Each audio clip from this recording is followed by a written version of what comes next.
Good afternoon, Pavlo. Am I pronouncing your name correctly? I'm sorry, I always ask the same question at the beginning because I want to make sure I get names correctly. Pavlo. Yeah, that's correct. Hi, Sebastian. How are you doing? I'm doing great. How are you? I'm doing also good. Tell us more about you. I sent you my list of questions, and I usually start with the same way of asking people to introduce themselves, 3 words or maybe 3 numbers, or really anything that you'd like to share so that we know a little bit more about who you are. Who is Pavlo? Yeah, sure. Hey everyone. My name is Pavlo. I am Google Developer Expert for Android. Also, I work as a senior staff engineer at Turo. So if speaking about 3 words, I think I would say curious, because I like learn new things and I feel inspired and empowered when I work also with curious people. And also I would say pragmatic, but in a healthy way, because I usually like to I'm not very happy when working on something which I know in advance would not bring much value and outcome. So I like to usually step back and make some evaluation, think about numbers and stuff like that. And another thing I would say, let's go with the number 42, because I don't know, for no reason, just for fun. So that's me. Or the Hitchhiker's Guide to the Galaxy, right? Or the 42 is the number, the solution. If people are not aware, I think they can search on Google. You can search what is the thing? Is it what the answer is to life, the universe, and everything? Yeah, something like that. And then I think you get an Easter egg when you search that. You mentioned Google Developer Expert, and I know what that is, but I'm not sure everyone knows what a GDE is. Would you like to explain in your own words what the GDE program is about? Yeah, sure.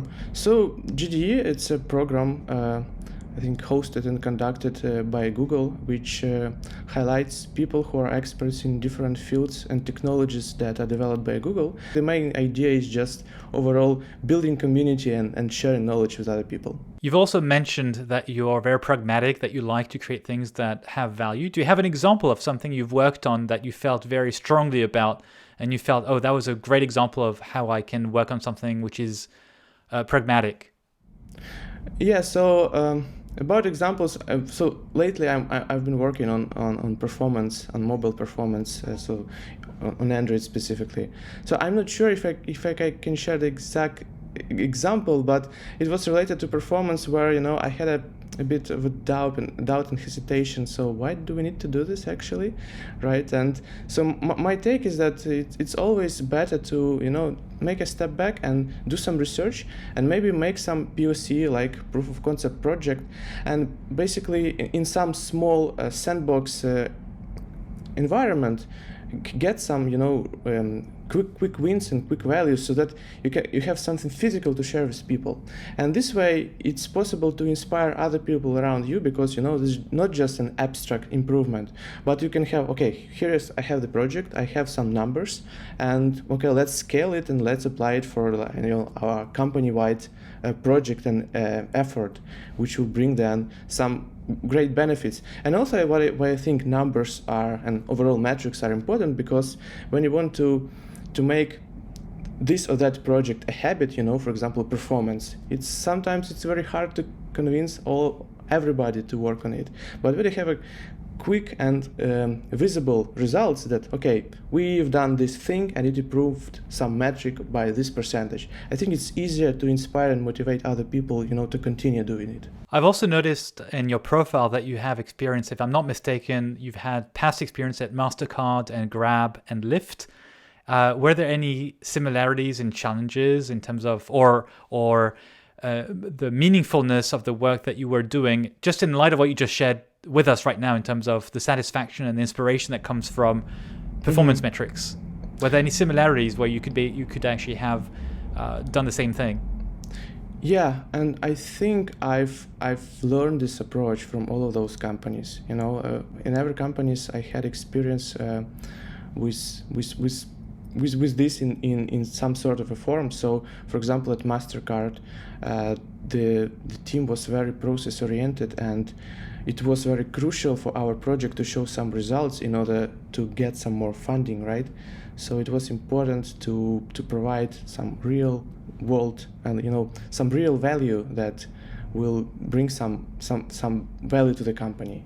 And yeah, this was important. And for example, at Grab, yeah, we were doing the migration of our code base from Gradle to Bazel, and so the result here is very crucial, because if, for example, one build system does not improve build times over another, so why would we even need to do it, right? So it was really important to make sure that the new project and the new approach improves the process. Yeah, and of course at Lyft and at my current company at Turo, yeah, so everybody is really metrics oriented in a good way, because yeah, this is the industry we're living in, right? When we do improvement, we need to make sure that it actually improves something. Yeah, and in all those companies I learned a lot about this, which yeah, I think made me a bit stronger as an engineer. Yeah, and I'm grateful for that. So metrics are key, but let's backtrack for a second. And I'm curious to know what got you into software development. What got you into Android in the first place? If you remember, what was the trigger that made you say, hey, I want to become a mobile developer or an engineer in the first place even? Yeah, so for me, in the first years of my university, I really liked Android games. I played them sometime, and yeah, I decided one time, okay, so what if I try to make one, right? So I just tried to find some ways how to do it, and also in our university we had different some programs that would encourage us, some different startup contests and stuff like that. Yeah, so I was really interested about that, and it started from there. And like I created one game, and then I just switched to developing mobile apps, because it's easier, I guess, to find a job developing mobile apps. Yeah, so that's how I started. So I started Android engineering, I think, from the very beginning of my career. So yeah, this is the thing I'm doing for the majority of my career overall. What surprised you along the way of your career? Anything that surprised you in good or bad ways as you were learning about mobile development, and any challenges that you faced along the way? Anything that surprised you in good or bad ways? The thing I will mention, it becomes surprising a bit later, because from the very beginning I took it for granted. So I really like how Google organizes and works with the community, and how Google builds it, different programs like Google Developer Experts, Google Developer Groups. So at that point I couldn't even imagine that I might become a GDE once, but I saw other people who are passionate about their craft and who are sharing a lot of cool stuff, and it's exciting, where a lot of people are very curious about things. And also I like overall the documentation and all the materials. So yeah, and I started to appreciate it a bit later when I over my career I switched to different technologies, to different fields, just to have some experience like backend, some other areas. And yeah, and this is where I started to appreciate what Android engineering field has. And when I switch to some other area, I start feeling that something is missing. So I'd rather go get back to the Android and overall working with Google technologies. When you're stuck developing some specific component of an app, where do you go to? What's your default habit when it comes to searching for help or searching for clues? And I'm asking you this question obviously because in turn I'm hoping that others who watch this video will get inspired, and maybe they'll think, oh, I didn't think of that. Maybe this is a way of finding a way to solve my problem. Yeah, I think the best way to start is actually starting Googling something, right? So I think this is the common and the primary thing in software engineering is to be able to find something that you have no idea about how to do it, right? And you just need to keep asking questions. So if you have some idea in your mind, it's better to decompose it into some steps. And if you have no idea how this or that step can be implemented, you can just go to Google. Okay, how do I do it this way? If the query does not give you any options, you can just change your query, and try again. And yeah, so sometimes you just need to push and keep harder until you find a solution, because there are some issues and problems and tasks that are really tricky and there is no obvious solution. So it's important just to keep going until you find the solution. Let's talk about the other side of the coin, which is when you're not searching for help, but you're actually sharing your knowledge. And that's where Dev Library comes into play. So Dev Library for those who are watching this, probably are aware, but just in case, is a platform where people like yourself, external developers, external to Google, are submitting your projects, your blog posts, and a bunch of Google engineers will look at it and select what they think is interesting, valuable enough for others, and then it gets linked from or hosted on the platform. So you've submitted a number of content pieces which have been selected, a number of blog posts, and I think a couple of GitHub projects. Now, I have to tell you the truth, I am not an Android expert. I am an engineer, so I'm going to ask you to dumb it down, speak to like you were speaking, if you were speaking to a 5-year-old, because I know nothing about Android development. So can you tell us more about what you've submitted to Dev Library and what the different blog posts and the GitHub project are all about? I think I can group my submissions into some few categories. So first of them is the Bazel build system, and I think this is what actually triggered me to start writing blog posts and do activities in this area. So because when I worked at Grab, for example, and I learned how to work with Bazel build system, and I learned that it's a bit challenging to learn this area, and I wanted just to share knowledge with people and to make sure that other people who will be learning and going through this journey as well maybe will have a little bit of easier time learning it for themselves. So yeah, that's one thing, and yeah, there are a few articles and projects that are focusing that. And also in Android, this is the other very common thing is, especially nowadays, is Jetpack Compose and building new modern UI in a very efficient way.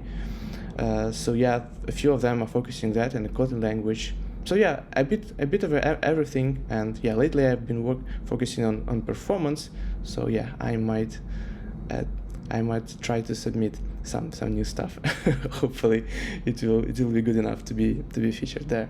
What prompted you to write these blog posts and to share it with a wider community? Because you could have kept the knowledge for yourself if you had wanted to, but you took the trouble to write it down and to share it. What's the motivation here? I think the motivation here is that I remember, overall, when learning stuff in software engineering, it's not that easy sometimes, right? And sometimes you need to go through some hard steps to get some knowledge and experience. And I just want to make sure that when technologies, for example, like Bazel, when they are new, there is not much of a content there. So when I learned something, I think it would be beneficial for the entire community if I just share a piece of my knowledge, and maybe if even few people just check it and have a bit easier time when learning the technology and going through this journey. Yeah, I think I'd be really happy, and this is why I'm doing it.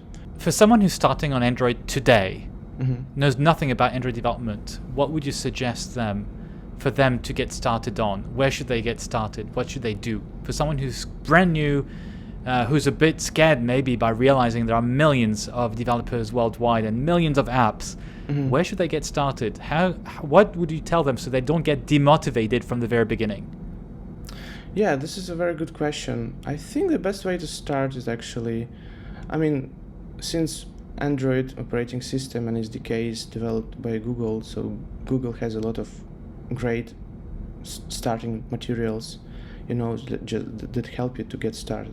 However, also there are a lot of awesome courses and different articles and blog posts from people from the community. So I think the easiest way would be just start Googling like how do I write an Android app, and I think the search engine will help and show like the best options. And it's important that if for example you open the first link and for some reason you didn't find it exciting or maybe it didn't work for you, just try the second one, because there are different types of sharing content. There's visual, there is like videos, then blog posts. I think the best way would be to try and find something that works better for a specific person and then just go from there. And it's also might be nice to have a specific idea, right? So I want to write some project. So how do I do it, this specific project? And then you already will have half of the job done, because you'll have a list of questions which you would need to ask, right? So like, how do I do a network request? And you can just type it and do this. Yeah, so I think it's better just to have an idea, which then, yeah, you can develop into some project and maybe share with people. Very clear. Pavlo, native apps or web apps? Oh, that's a controversial one. Yeah. And also, you know, I would add another item to that, because even native apps, they're like purely native, but there are some technologies like Flutter or React Native which are not web but not native as well. So I would say... So native, Flutter or web app? Yeah, I would say just pick what works best for you in use case. I wouldn't say there is like a 100% answer for every use case. Sometimes native app would work better because, for example, performance matters, right? So if you need to your app work fast and have all the functionality or some specific functionality that only available in a native app, yeah, of course, go for it.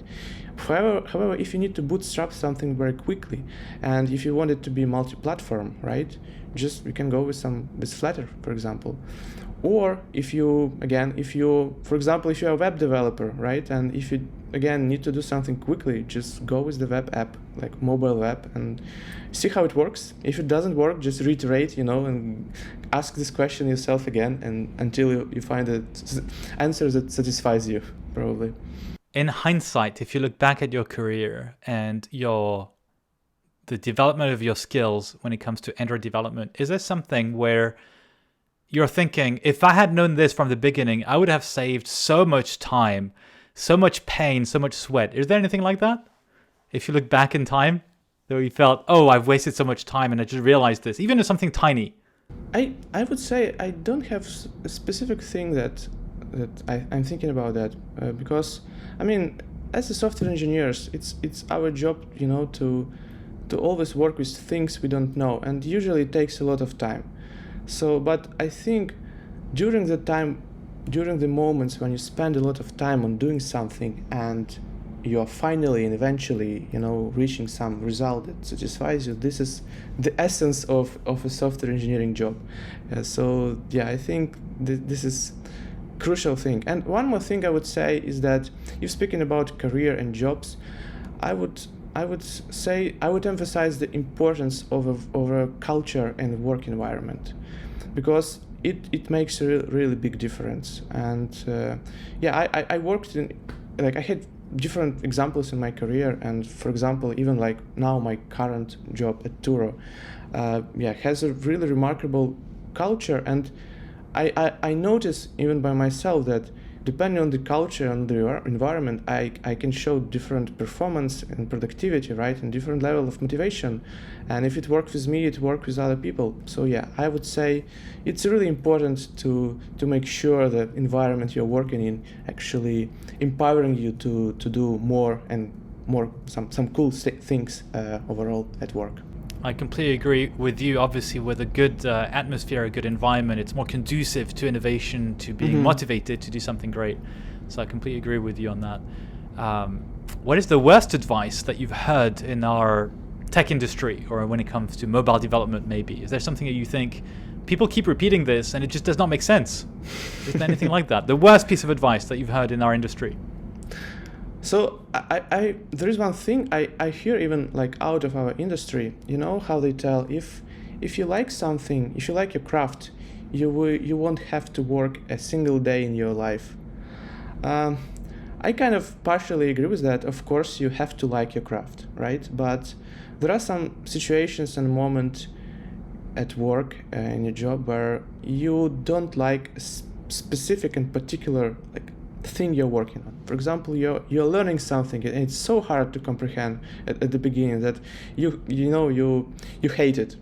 But when taking a look at the bigger picture, actually, when you persevere through that, you will actually enjoy it. So I would say that in every craft you have to be prepared that not everything will be full of joy and very, very pleasant to do, but sometimes it's important just to go through it, persevere, and looking back, it brings a lot of satisfaction and understanding that it was really important and you had to do it to become a better version of yourself. Very wise words. What excites you going forward when it comes to Android development? Are there specific features or aspects of the platform that you're very eager to see coming up? Or maybe other fields. Maybe you're looking at exploring, I don't know, machine learning models and artificial intelligence and how this can play with mobile apps, or something completely different. I don't want to put words in your mouth. Anything that excites you. I think overall, in terms of Android industry and engineering, I like where things are moving. I like how the community is active. So this is really a great area of engineering to be in, and even to start in right now, right? Or continue working in. All the cool new technologies, all the effort that people are putting into the community.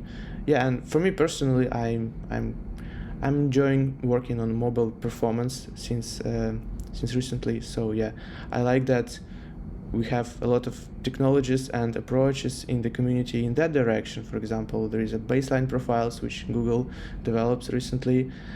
So yeah, there is a lot of cool stuff, and I like the overall dynamics. I like how community grows and develops things very fast. Yeah, so yeah, I would say the dynamics, it's the best thing that motivates me to be here and to do things I'm doing right now.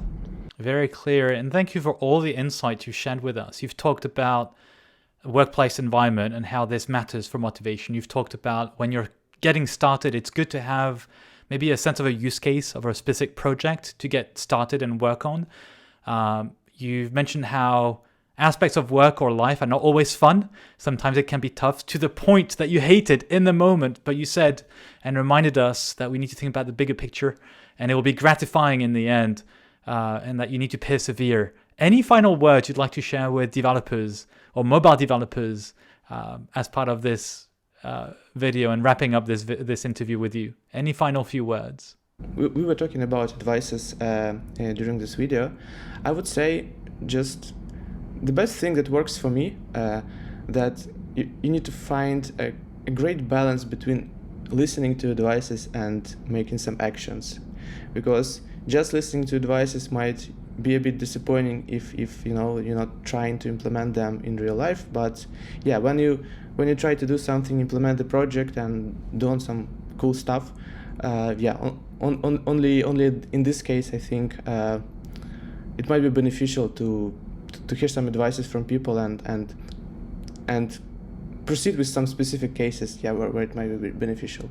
So get started and then get specific advice on what you're confronted with. Yeah, I would just say that just like it's great just to keep trying and keep doing, even if it doesn't work from the first time. Yeah, it will work eventually. So in any way.